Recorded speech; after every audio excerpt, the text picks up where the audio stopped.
50G de impacto, Bearman cojeando y Colapinto adelante, indefenso sin poder hacer nada. El Gran Premio de Japón terminó y horas después la FIA publicó un comunicado. No es un comunicado cualquiera, es la primera vez en esta temporada que la Federación Internacional del Automóvil reconoce públicamente que el reglamento de 2026 tiene un problema que necesita revisión urgente. Y lo dice directamente en el texto: lo que pasó en la curva Spoon de Suzuka fue consecuencia de las altas velocidades de aproximación que genera el nuevo reglamento. No culparon a Colapinto, no culparon a Bearman, señalaron al reglamento. Y eso cambia todo el análisis de lo que viene antes de Miami, vuelta 22 del Gran Premio de Japón, curva Spoon de Suzuka, una de las curvas más rápidas del calendario.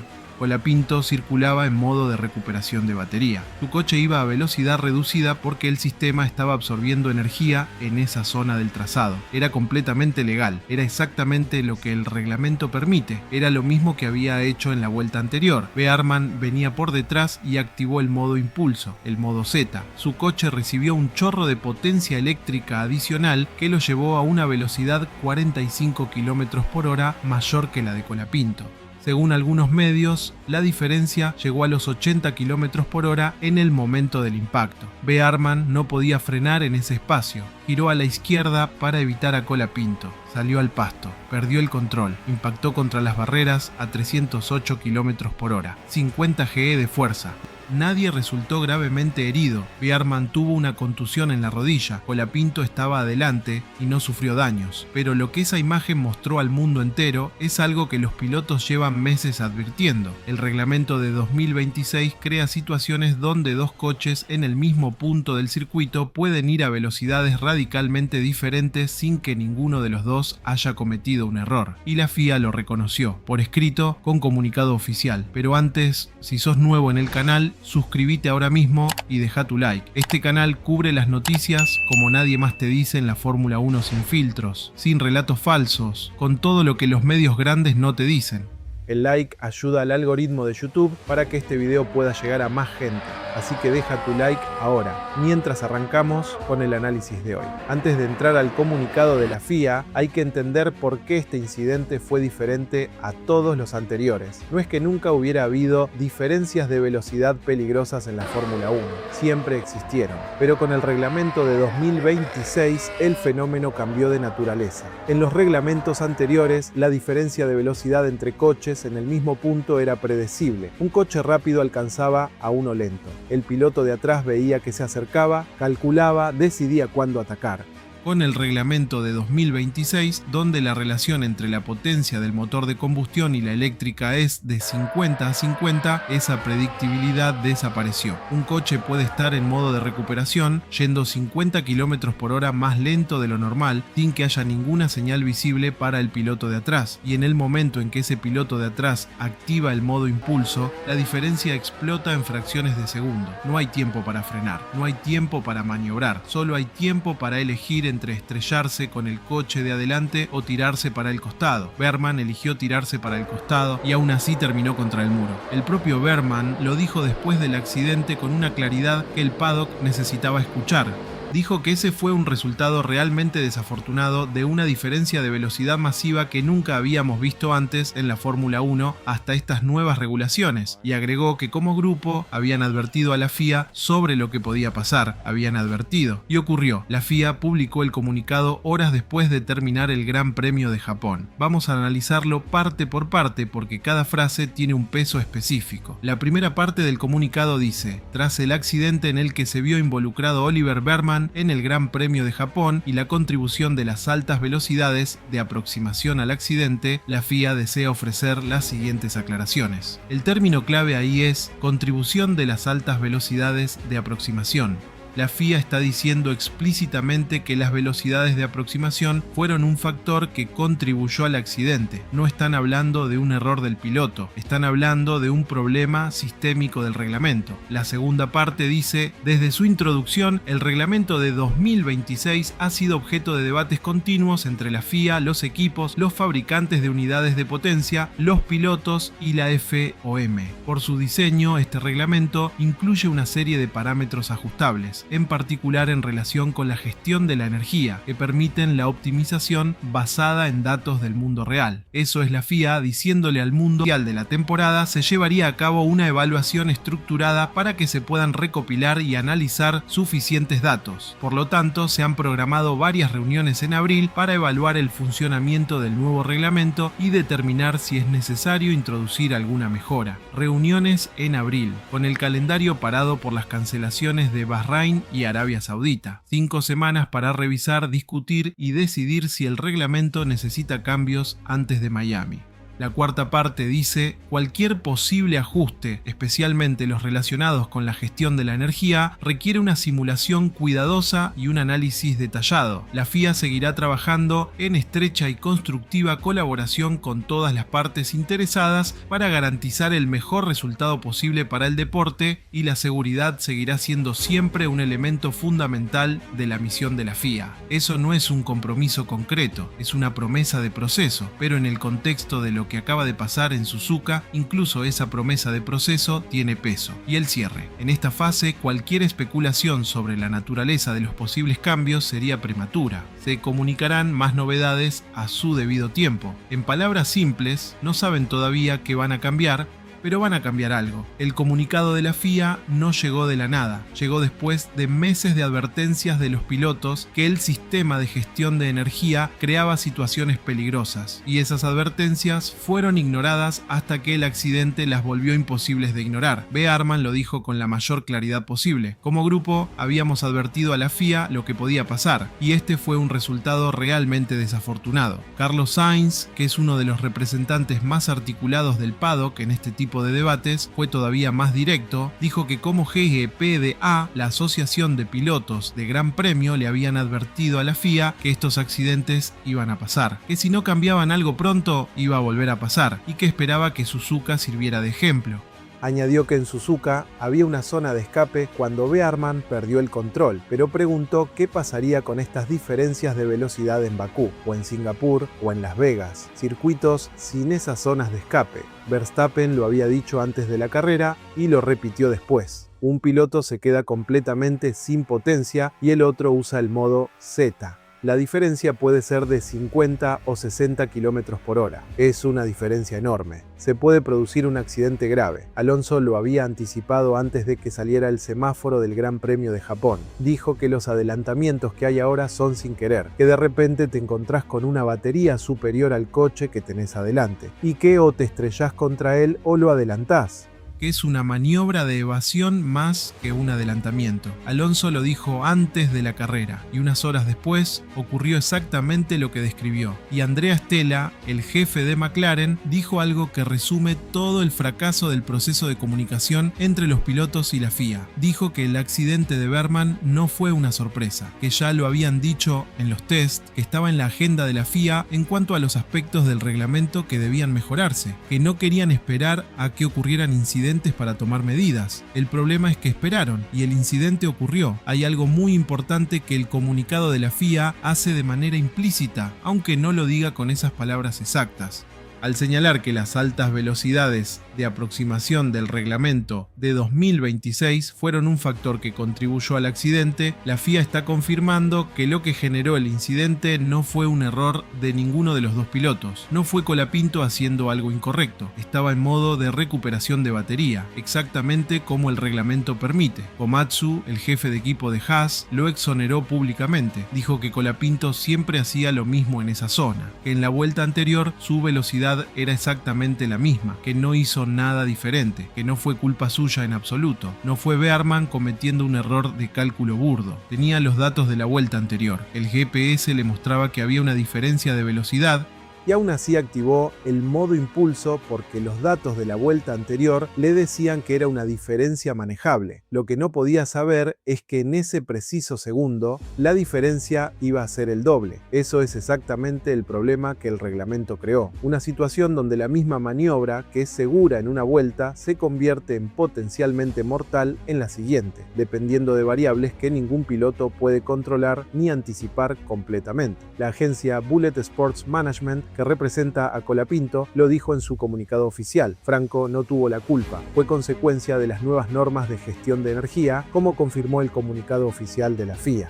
Ese comunicado de la agencia, combinado con el de la FIA, es el cierre definitivo del debate sobre la responsabilidad del incidente. Colapinto no hizo nada malo. El reglamento generó una situación que nadie podía gestionar correctamente, y la FIA lo reconoció. Un momento, porque hay algo que está pasando en paralelo a toda esta discusión sobre el reglamento que hay que nombrar. Colapinto recibió una ola de odio en redes sociales después del accidente de Berman. Fanáticos del piloto británico lo insultaron, le dijeron tentativa de homicidio, le dijeron que podría haber matado a Berman, le dijeron que amplió la trayectoria deliberadamente. Todo eso sin ninguna evidencia, sin respaldo reglamentario, sin los datos, sin escuchar a Komatsu, sin leer el comunicado de la FIA.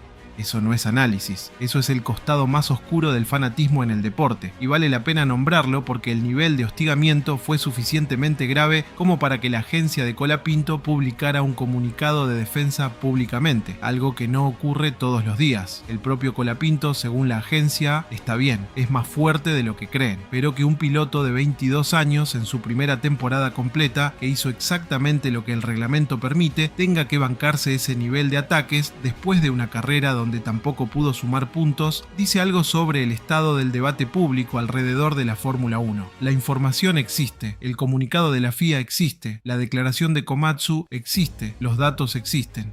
Cuando esos datos dicen claramente que Colapinto no tuvo culpa, el odio no tiene fundamento, solo tiene audiencia. La pregunta concreta que el comunicado de la FIA deja abierta es ¿qué van a cambiar y para cuándo? La FIA fue deliberadamente vaga en su comunicado. Dijo que cualquier especulación sobre la naturaleza de los posibles cambios sería prematura, pero hay información que circula en el paddock sobre qué tipo de ajustes están sobre la mesa. El primero y más obvio es limitar el modo impulso en determinadas zonas del circuito, establecer sectores donde el modo Z no se puede activar, específicamente en las curvas rápidas donde la diferencia de velocidad entre un coche en recuperación y uno en impulso puede ser más peligrosa. El segundo es mejorar la señalización. Alex Brundle, analista de F1TV, señaló después del accidente que en el coche de Colapinto no se veían encendidas las luces de recuperación que están diseñadas para alertar a los pilotos de atrás. Si esas luces hubieran sido más visibles, Berman podría haber tenido información que le permitiera anticipar mejor la diferencia de velocidad. El tercero es ajustar los límites de regeneración en circuitos específicos. La FIA ya lo había hecho parcialmente para la clasificación de Suzuka, bajando el límite de 9 a 8 megajulios. La pregunta es por qué esa medida no se extendió también a la carrera. El cuarto, más estructural y más difícil de implementar rápidamente, es revisar la distribución de potencia eléctrica de manera más amplia. La proporción 50-50 entre el motor de combustión y la unidad eléctrica es la raíz del problema. Si esa proporción genera diferencias de velocidad de 50 o 80 km por hora en las curvas rápidas, la proporción puede necesitar revisión. Pero cualquier cambio de ese tipo requiere lo que la FIA llamó simulación cuidadosa y análisis detallado. No se puede hacer en 5 semanas. Lo más probable es que lo que veamos antes de Miami sean ajustes operativos, limitaciones específicas de modos de energía en determinados circuitos, mejoras en la señalización, protocolos de comunicación entre equipos sobre los momentos de recuperación. No van a resolver el problema de raíz en 5 semanas, pero pueden reducir el riesgo inmediato lo suficiente para llegar a Miami con un poco más de seguridad. Hay un dato que circuló en el paddock después de Japón y que casi ningún medio en español está mencionando. El accidente de Berman en Suzuka no fue el único incidente de velocidades de aproximación peligrosas en el fin de semana. En la FP1, Verstappen fue involucrado en un incidente con Hamilton en la zona de la 130R y hubo otro incidente entre Sainz y Lawson en las mismas prácticas. Los comisarios analizaron esos incidentes también, y en todos los casos la conclusión fue similar. El reglamento de 2026 crea situaciones de tráfico en pista que son inherentemente más difíciles de gestionar que bajo normativas anteriores. 3 incidentes en el mismo fin de semana, en el mismo circuito, relacionados con el mismo problema de gestión de energía. Eso no es coincidencia, eso es patrón. Y Suzuka, por sus características de alta velocidad, amplifica el problema, pero el punto de Sainz es exactamente este. En Suzuka había zonas de escape, En Bakú, en Singapur, en Las Vegas, no las hay. La FIA tiene 5 semanas para actuar antes de que la Fórmula 1 llegue a un circuito donde el mismo escenario del Spoon termine diferente. Miami tiene zonas de escape, pero los circuitos que vienen después de Miami no tienen todas. Hay una dimensión de todo esto que vale la pena señalar específicamente para los fanáticos que siguen a Colapinto. Franco Colapinto en 2026 está siendo el protagonista involuntario de 2 de los temas más importantes de la temporada. El primero es la discusión sobre el rendimiento de Alpine y la brecha con Gasly, que analizamos en profundidad en otro video. El segundo es la discusión sobre la seguridad del reglamento de 2026. En Australia, Colapinto esquivó a Lawson, que se había quedado parado en la pista en la largada. Esa fue la primera imagen aterradora del año relacionada con las diferencias de velocidad del nuevo reglamento. En Japón, Bearman casi lo choca por atrás en la curva más rápida de Suzuka. 2 incidentes en los primeros 3 grandes premios, ambos relacionados con el mismo problema. Ambos con Colapinto como el piloto que estaba en el lugar equivocado en el momento equivocado. Eso no es culpa de Colapinto, pero sí lo convierte en el rostro más visible de un problema que el reglamento de 2026 todavía no tiene resuelto. Y la ironía de todo esto es que la FIA publicó ese comunicado en parte por la presión que generó el accidente de Bearman, un accidente que ocurrió porque Bearman intentaba superar a Colapinto. Sin el incidente de la curva Spoon, el comunicado de la FIA podría haber llegado mucho más tarde, o no haber llegado antes de Miami. Colapinto fue el catalizador involuntario de un cambio que la Fórmula 1 necesitaba, y eso, aunque no lo quiso y aunque no le trajo ningún resultado positivo directamente, es parte de la historia de esta temporada. La FIA publicó el comunicado, prometió reuniones en abril, prometió cambios antes de Miami. Eso es positivo, pero hay que ser honestos sobre lo que significa y lo que no significa. Lo que significa, la federación reconoció que el reglamento de 2026 tiene un problema de seguridad real. Eso es un paso importante que en los primeros 2 fines de semana de la temporada no habían dado, lo que no significa que el problema ya está resuelto. El comunicado fue deliberadamente vago sobre qué cambios específicos van a implementar, y cualquier cambio estructural al reglamento requiere tiempo que el calendario no da. Lo que hay entre medias, 5 semanas de reuniones, simulaciones y negociaciones entre la FIA, los equipos, los fabricantes de motores, los pilotos y la FOM, con intereses que no siempre están alineados. Los equipos que tienen ventaja con el sistema actual no tienen ningún incentivo para que cambie. Los fabricantes de motores que diseñaron la arquitectura eléctrica del reglamento van a resistir los cambios más disruptivos. La FIA llega a esas negociaciones con la Presque Suzuka, con 5 semanas de trabajo para cerrar la brecha con Gasly y con el alivio de saber que por primera vez en la temporada la FIA reconoció públicamente lo que ocurrió en el Spoon. No fue su culpa, y el comunicado lo confirma. Llegó demasiado tarde el comunicado de la FIA.